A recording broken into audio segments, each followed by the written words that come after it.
the issue of nuclear weapons has kind of dropped off public radar in a lot of ways because the U.S. Population doesn't feel as threatened by nuclear weapons anymore. People thought the nuclear problem danger had disappeared. That was wrong. The problem of nuclear war was never a deliberate attack by either side against the other, and it was never entirely the problem of all-out nuclear war. The problem of an accidental war launched by a false alarm by alert forces still does exist. If you look over the history, there have been very close calls just by accident. We don't have the Russian records, but we have the a lot of the U.S. records, and it's appalling.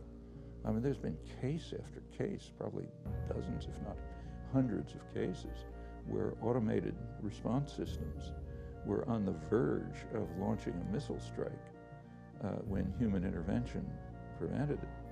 And human intervention means like a minute or two. You know, these things are right at the edge of destroying the world. And it could happen tonight by accident, or by computer error, or by hackers, or by an ordinary fallible human being making a mistake. America has 5,500 H-bombs on hair trigger alert, ready to go with the press of the button. And Russia's got 2,500, and when you think about the fact there are only 240 major cities in the Northern Hemisphere, there's such a redundancy. There are 40 H-bombs targeted on New York as we speak. And indeed, if you look at the situation in the world today, it's very grave. Maybe the danger is more so now. You know, Emanuel Wallerstein, this sociologist who has written a lot about globalization, he said that he thinks that you know, in the next 20 years there will be 20 new nuclear states. He sees the end of the Cold War as actually an opening up for mass proliferation of nuclear weapons. Nuclear material and expertise has become dispersed in the world so widely by this point that we are, I think, on the verge of widespread proliferation. The belief that the threat of nuclear war is extremely serious is standard among leading strategic analysts.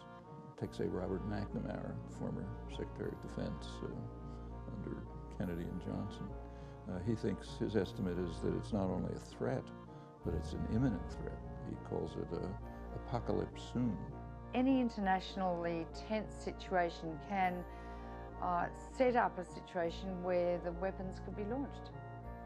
There's going to be more nations going for nuclear weapons, especially because the United States and Russia still have them and still use them to try to intimidate smaller nations. Look at what we're doing in the world right now. We're running around the world, and we're threatening people with weapons that we have and they don't.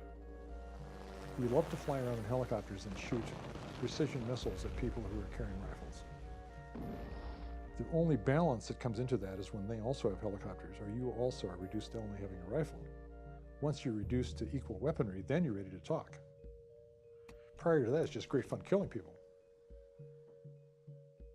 Here we are in the position of trying to urge that most of the countries of the world, except for 9, not to have a single nuclear weapon, while we're not only telling them that we intend to keep thousands indefinitely, and that we will not assure them we will not use them against them. We're in effect making a threat.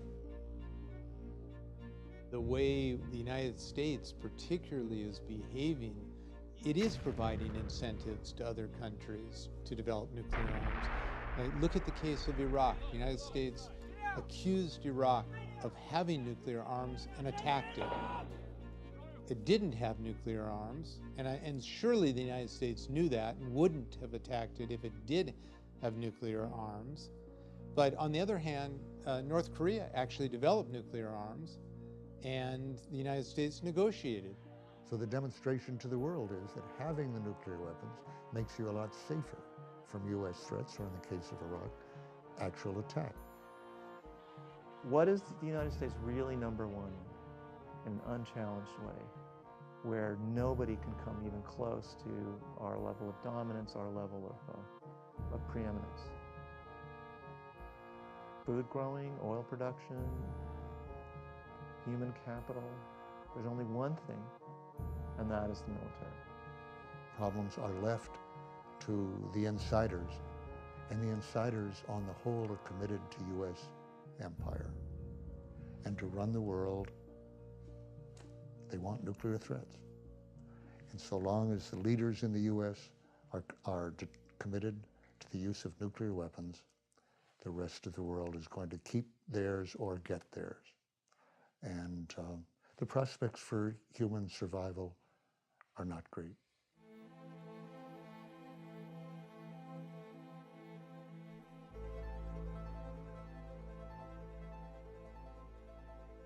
I'm Thomas Sheff.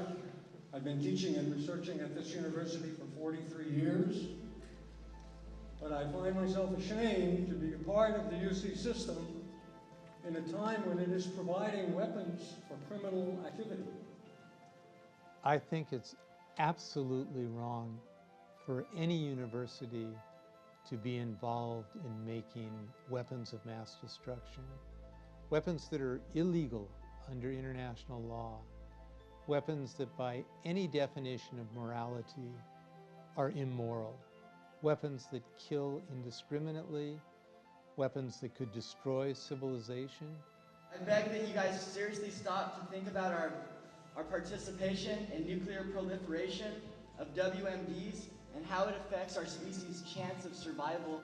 The universities should be pressing forward at the edge of understanding and doing it because the topics are worth pursuing. They should not be doing it because of external institutional pressures which say these are the results we want.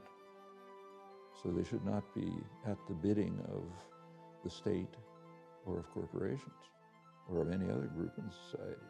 They should be investigating the frontiers of understanding and trying to expand them, and with careful attention to the consequences of their work. I know people up there who have minds like calculators, but they won't turn them to looking at what we ought to be doing for the sake of the nation, for the sake of the world, for the sake of humanity. They just say, well, it's not my role to address that, but if it's not their role to address it, aren't we done for? And then we're right back to all the things we accused the Germans of in Nuremberg. They were all saying, it's not my role to address that. Time and money for instruments of destruction should instead be dedicated to curing disease, understanding and mitigating the effects of world human activity, and improving the human condition. Today, you are all going to be hearing the testimony of two survivors from the Hiroshima atomic bomb that the U.S. dropped. This is Miyako Yano and Junko Kayashige. 大学というところは人間の文化や科学やそれらを追求して、そしてその研究は人間の幸せのために使われる、そういうところが大学だと思います。決して人間を殺したりするための研究ではないと思っています。A university is meant to cultivate the culture and science of humanity in pursuit of the peace and happiness of people, and never meant to kill people. The purpose of our lives is not to be killed in grief of war, but to live in peaceful comfort to create a collaborative society. The humans' life is so beautiful, and the earth is so beautiful. Why they destroy? So many chances to create good things. Not making atomic bomb, not war weapons. Pattis, Morse, Parsky, Marcus, Blum, Varner, Schreiner, Price, Proust, and Dines. The truth will reveal itself. The fact that they were doing these things without concerning themselves with the uses of them bothered me greatly. It's a serious ethical and moral issue. And I think it's one of the most immoral and unethical institutions in the country. They want more investment. They want more money thrown down the black hole of nuclear weapons development. They want to expand the nuclear weapon labs. They want to continue the program. And they've been advocates of this since the very beginning of this program. And so it's up to us. It's up to us, those of us who have a conscience and who are watchdogs, to stand up and say no. Because if we don't do it, no one will.